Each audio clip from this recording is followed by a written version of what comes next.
스페인의 속담에 이런 말이 있대요. 매일 맑은 날만 계속되면 사막이 된다. 헤드라인 인플레이션이 최고조에 이를 때까지 시장은 하락합니다. 그런데 골드만은 인플레이션이 정점에 이르렀다는 징후가 주식에 긍정적일 수 있다고 말합니다. 정점 이후에는 평균적으로 시장은 회복됩니다. 내연기관차 유류비와 전기차 충전요금을 비교한 자료를 가져왔습니다. 최근 한국의 휘발유 가격이 리터당 약 2,000원대입니다.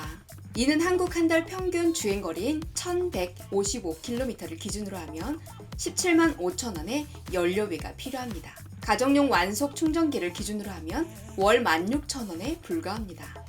급속 충전기를 이용하더라도 최고 7만 원이 나옵니다. 오늘은 세계 경제에 큰 파동을 주는 유가와 테슬라에 대해서 알아봤습니다.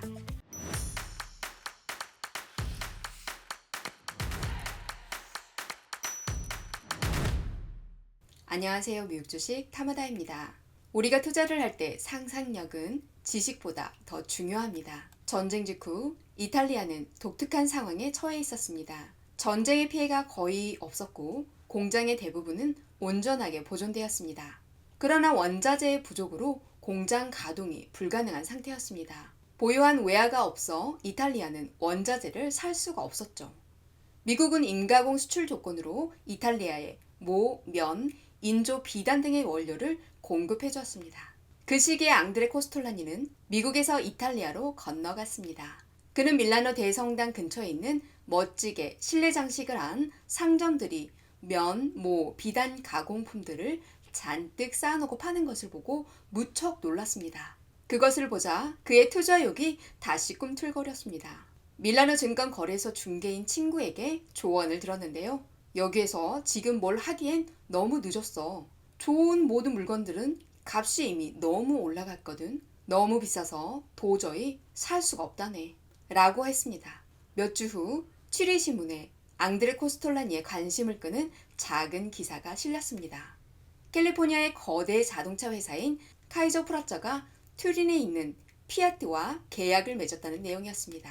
계약의 내용은 이탈리아 회사가 매년 인가공 형태로 10만 대의 자동차를 생산한다는 것이었습니다. 그때 그는 섬유산업 다음은 자동차라는 소리라고 생각했습니다. 그리고 증권거래소가 문을 열자마자 그는 중개인에게 물었습니다. 지금 가장 형편없는 주식이 뭡니까? 최고의 주식 말인가요? 그건 피아트지요. 아니요. 가장 낮은 것 말이요. 나는 정말이지 최악인 것에 흥미가 있어.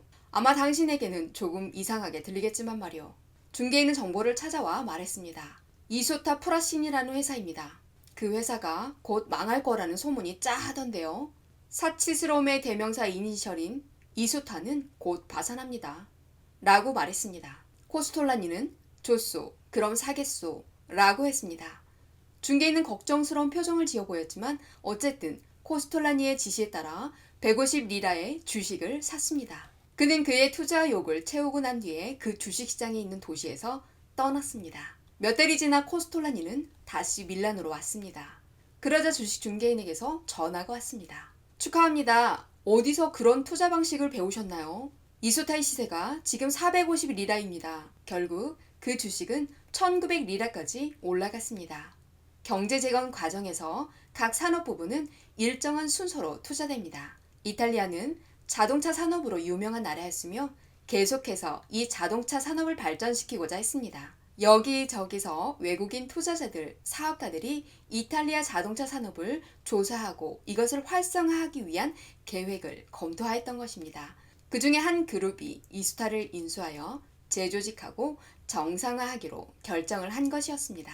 앙드레 코스톨라니의 책 돈 뜨겁게 사랑하고 차갑게 다루어라에 나오는 이야기였습니다. 올 유가의 전망은 어떻게 되는지 살펴보겠습니다. 여름 운전 시즌을 앞두고 증가하는 수요를 충족하기 위해서 전 세계적으로 휘발유 및 디젤 공급이 고군분투하면서 연속해서 상승하고 있습니다. 석유의 가격 1배럴은 160리터입니다. 5월 27일 1배럴에 111달러입니다.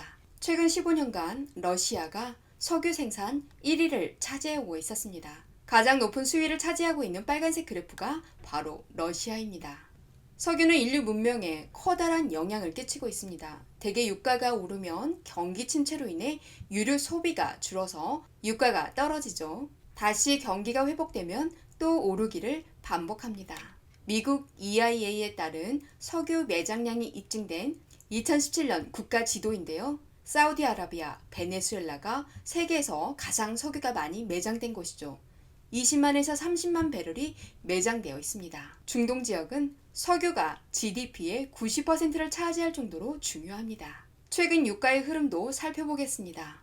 코로나의 공포가 전 세계를 강타한 2020년 3월 9일 유가는 폭락했었죠. 전염병으로 인해서 수요가 감소했음에도 불구하고 상대적으로 손해가 크지 않았던 러시아가 석유 감산을 거부했습니다. 사우디아라비아가 아예 대규모로 증산을 해버리는 초유의 사태가 벌어진 거죠. 그리고 브렌트유 거래가 배럴당 35달러 아래로 떨어지는 오일 쇼크 현상이 일어났었죠. WTI는 주로 선물을 거래하죠. 1981년부터 선물 매매를 개시했는데요. 국제 원유 시장은 거래소의 유무에 따라서 선물시장과 장외시장으로 구분됩니다. 언론을 통해 많이 알려지고 있는 서부 텍사스 중진류 WTI와 브렌트유는 선물시장에서 주로 거래되고요.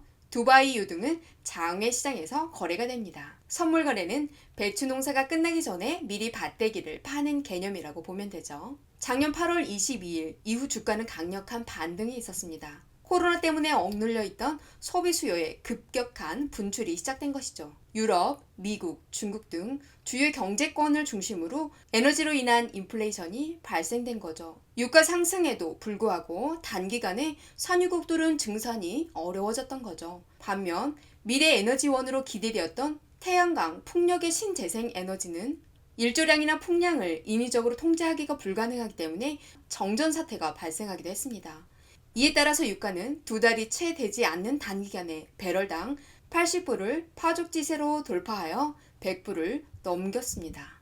올해는 러시아와 우크라이나 전쟁 때문에 유가가 급격히 치솟아 110달러에서 130달러를 왔다 갔다 합니다. 대러시아 제재로 인해서 러시아산 석유 금수 조치 때문에 공급이 축소되었습니다. 게다가 엔데믹으로 인해서 가격이 걷잡을 수 없이 커지게 된 것이죠. 게다가 2040년까지 석유 수요가 연평균 0.5%씩 증가할 것으로 예상하고 있습니다.